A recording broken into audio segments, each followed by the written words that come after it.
रमजान की बरकतें समेटने के बाद मोमिनीन ने ईद उल फितर की खुशियां भी मना ली।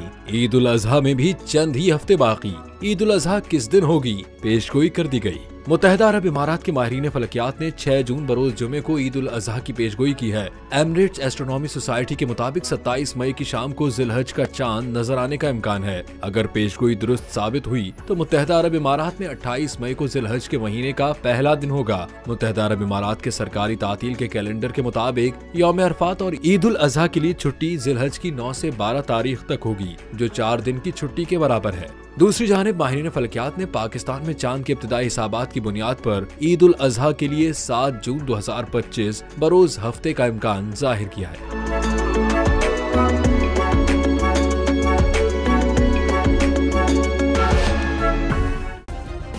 सब्सक्राइब करें और बेल दबाएं ताकि कोई खबर रह न जाए।